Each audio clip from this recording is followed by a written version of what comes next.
If they can't go into Nashville and smoke, not beat, smoke the Tennessee Titans, I'm going to be concerned with this team.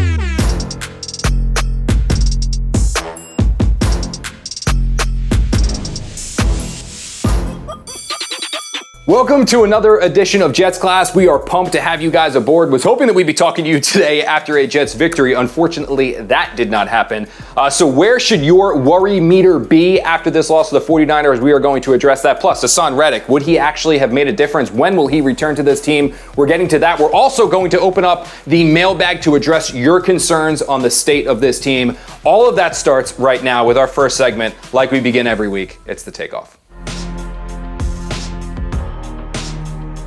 It's the Jets. Because it's the Jets, everyone and their uncle is waiting on bated breath for this team to slip up at all so that they can jump in and say that Aaron Rodgers is washed, Robert Saleh should be fired, Woody Johnson should blow this whole thing up and start all over again because it's the same old Jets. That's simply not the case after this opener. In fact, the next time we see the Jets play a team that matters, the Buffalo Bills, there's a good chance that they are 4-1. There is a reason why on this show we said to you, expect a slow start. This is a team with so many new pieces on offense. 3 on the offensive line alone. Rodgers, Elijah Vera-Tucker coming back from season-ending injuries. New receivers like Mike Williams and Malachi Corley. They're trying to work in a defense that did not take part in the preseason, nor did they run a single tackling drill all of camp. Going up against the top-tier 49ers, it's going to take this team time to gel. That's why we said to begin this year, there is going to be hiccups. By the end of the year, mark my words, I still hold true on this. The Jets will be the team you don't want to see in the playoffs. Sell your stock, go ahead, buy low because this team is still one of the best in the league, and you're going to see it in short order. It is time now for 4 downs. You guys know how this goes. It is 4 topics on the Jets, my thoughts on those topics, and it starts right now with first down.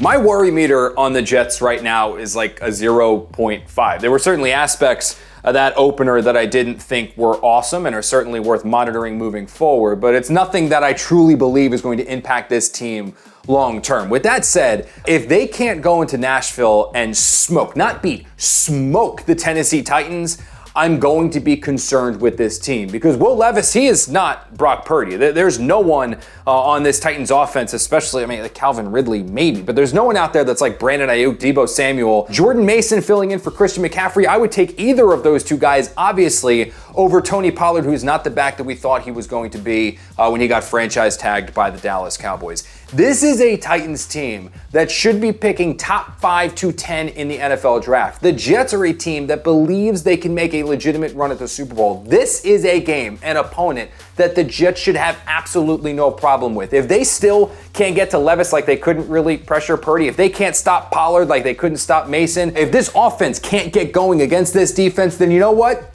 Maybe it might be time to raise a red flag or two. You never know if training camp success is going to carry over into the regular season, which is why it was so encouraging to see Allen Lazard play as he did in the opener. I know things started quite poorly with the drop on 3rd down, but to bounce back with 6 catches for 89 yards and 2 touchdowns, the beautiful grab up the left sideline, the really headsy play on the free play where he caught his first score. I know the second one came in garbage time, but still. This was a player that not only fans, but several in the organization wrote off. I mean, he was included in some potential trade packages, although those things never came to fruition. To see Lazard deal with some of that offseason scrutiny, come off the worst season of his career, and piece together the summer like he did, and now the opener like he did, one of the main concerns we had with this offense was whether they were going to have a piece next to Garrett Wilson. Lazard, I don't know if he's going to be a 12, 13, 1,400-yard guy, but he showed in that opener, as he showed in training camp, the ability to be the player the Jets thought he was going to be when they signed him. That's a big-bodied physical presence, great on 3rd down, a big red zone option, a 50-50 ball getter. That's what we saw against San Francisco. If he can continue it again against the Titans, maybe the Jets don't need a number 2 receiver. Maybe they've got one already in Lazard. A lot of people ask me in the offseason about the Jets, and aside from the question of what do you believe they can accomplish, some wanted to know what I felt could derail their season. There was really only one major concern that I had with this team, and unfortunately it wasn't alleviated in the opener, and that is their play calling with Nathaniel Hackett. This team made efforts to add Arthur Smith to their staff. And he wasn't going to replace Nathaniel Hackett in terms of Hackett's getting fired, but he was going to become the primary offensive voice and play caller for this team. That obviously didn't work because Smith went to the Steelers, which means the Jets are running it back with Hackett, and you get the sense that they kind of feel like, well, if Hackett doesn't have it, at least Rodgers can fix everything. I don't know if any player in the league can handle that much pressure. I mean, there's so much that the quarterback has to do. When you add that on their plate, even for a player of Rodgers' stature and what he's accomplished, that's a lot to do. And when I look at what went wrong for the Jets in the opener there, yeah, there were mistakes, self-inflicted wounds, but the play calling I didn't love. I thought it was predictable. There were too many run-pass situations, things that went wrong for the Jets last year that even with Rodgers were going wrong this year. Will it be fixed? Maybe. We'll see. As they gel, they get better, they figure it all out. But I would say that if that was an issue of mine before the season, it's not exactly one that I feel much better about going into this Titans game.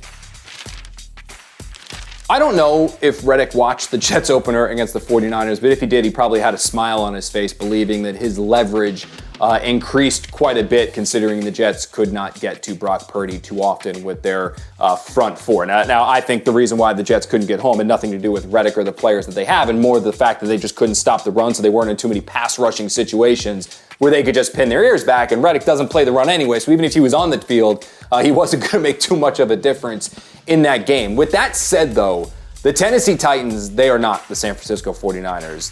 Their front, their offensive line is not what the 49ers present. The Titans should not be able to run like the 49ers did, which means there should be opportunities for the Jets to know they're going to throw the ball, pin their ears back, and go get them.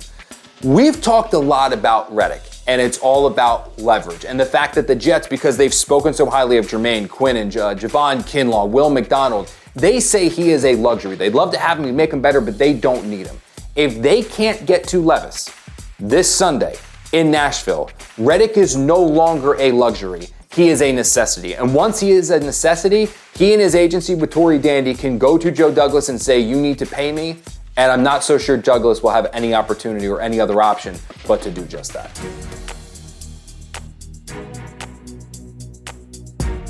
Whenever we do this segment, I have flashbacks to watching Blues Clues when I was a little kid, but it is time for mail time as we open up the mailbag to address your concerns on the state of the Jets heading into week 2. Let's get right to it. This question, a little aggressive, I think, after the Jets just lost to the defending NFC champion and one of the 3 or 4 best teams across the entire league. But again, I understand that people are going to be a little bit down. With that said, no, I don't think that Robert Saleh's job is on the line in any way, shape, or form. And that's not just because I believe this team will turn it around, but it's because the Jets don't fire coaches in season. It's not something that Christopher Johnson did when he was running the team, Woody Johnson before Christopher was running the team, or Woody Johnson now that he took the team control back over from Christopher. The Jets don't like the message that sends to prospective coaches. Basically, like they're going to yank the rug out from somebody as they're trying to build a team of culture and all those things. And plus, if you think about it, no coaching change in season is really going to make all that big of a difference. Who are you replacing Robert Saleh with? Nathaniel Hackett, Jeff Ulbrich? It's not going to make too much of a difference. So no, I do not think that Robert Saleh would be on the hot seat in this situation. I don't think that Robert Saleh will be on the hot seat at any point this year. If the Jets make a coaching change, it's going to come after the year. This is a fascinating question, and I hate taking mailbag ones that I can't specifically answer, but that's the truth here, is that I don't necessarily know. I do think that this was a result of Kyle Shanahan, one of the most brilliant offensive minds across the NFL, who has a rushing attack that is among the most challenging for any team to defend, having an entire offseason to prepare for one opponent. Also, he knows Robert Saleh quite well because he worked with Robert Saleh, so I would hedge towards this being more a 49ers situation than it is a major concern. But I will say that the Jets struggled the same against the Tennessee Titans. They can't stop Tony Pollard. They're running down their throat just like the 49ers did. Then yes, I do believe this would be a personnel issue. And then I do think that Robert Saleh and Joe Douglas need to expand their horizons in terms of looking for other players to bring in here that could potentially stop the run. Because if there is an issue, I have no issues with the Jets secondary. I think that's going to be fine. Run defense, maybe that would be a concern. And if this was exposed and not a small glimmer of a problem, yeah, it's definitely going to be something that needs to be patched. Absolutely, they can. Again, I'm on the record saying that I do believe the Jets, from a talent perspective, are among the 3, 4, 5 best teams across the entire NFL, not just the AFC. It's just the players that they're relying on there are so many new pieces. I know the offensive line practiced together, that's big, but you still have 3 new starters there, plus Elijah Vera Tucker coming back from the season-ending injury. Aaron Rodgers hasn't played football in a while. With the receivers they're trying to work in, the defense, which didn't play any preseason snaps, and I know preseason, it doesn't matter. No, there still carries some weight when you're getting ready for the regular season. So I don't think that a 10-7 season is a mark of the Jets not being a talented team. It's just a fact that I think it's going to take them some time to gel together. Now, if they gel together faster than I expect, say 2 weeks instead of 5 or 6 weeks, absolutely 12 wins is on the table. I think the schedule here is gettable for this team. I just think there's going to be more hiccups than some expect early before the Jets really catch their stride to the middle of the season on. Thank you guys so much for joining this episode of Jets Class. It was an absolute blast. If you want to catch any previous episode of Jets Class, you can across SNY's digital channels. That is Facebook, that is X, that is YouTube. If you were going to watch us on YouTube, make sure you give SNY a little like and subscribe to share Jets Class to all your fellow Jet fans. If you want more of me and the rest of the Jets pregame live crew, you can find us before the Jets take on the Titans. That is Jets pregame live coming your way on SNY at 12 o'clock, an hour before that Jets game. We'll see you guys there.